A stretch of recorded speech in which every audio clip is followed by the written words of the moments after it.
एक घना जंगल था। वहां एक विशालकाय सांप रहता था। कालनाग, सब उससे डरते थे। वह जंगल का राजा था। एक दिन वह धूप सेंक रहा था। आंखें बंद थीं। हवा में एक नई गंध आई, अजीब सी। कालनाग ने फूंकार मारी, आंखें खोलीं। सामने एक नेवला खड़ा था, छोटा सा पर निडर। उसकी आंखों में चुनौती थी। कालनाग को गुस्सा आया। उसने फूंकार मारी, अपना फन फैलाया। तुम कौन हो?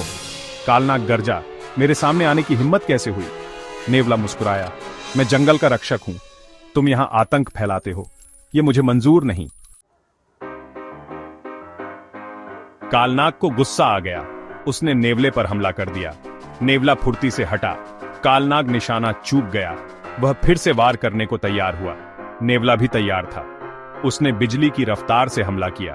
कालनाग के फन पर वार किया। कालनाग पीछे हट गया। उसे दर्द हो रहा था। नेवला रुकने वाला नहीं था। वह बार बार हमला कर रहा था।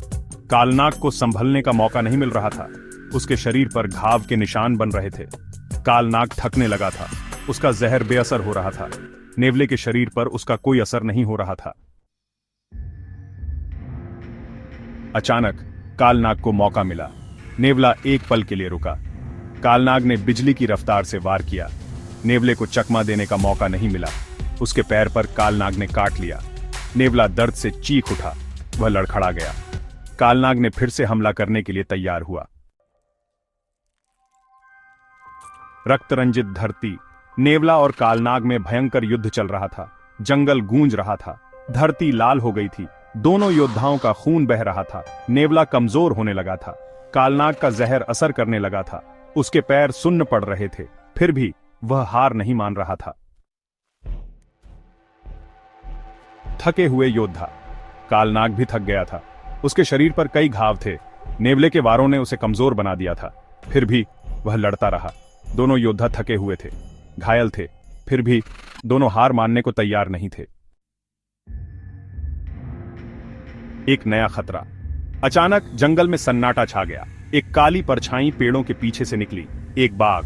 वह भूखा था, शिकार की तलाश में था। बाघ ने नेवले और कालनाग को देखा। उसके मुंह में पानी आ गया। उसे आसान शिकार मिल गया था। अप्रत्याशित मित्रता। नेवला और कालनाग खतरे को भांप गए। वे जानते थे कि अगर साथ नहीं लड़े तो दोनों मारे जाएंगे। नेवले ने कालनाग की तरफ देखा। कालनाग ने भी नेवले की तरफ देखा। एक पल के लिए वे दुश्मन नहीं थे। वे दोनों शिकार थे। उन्हें साथ मिलकर लड़ना था। अपनी जान बचानी थी।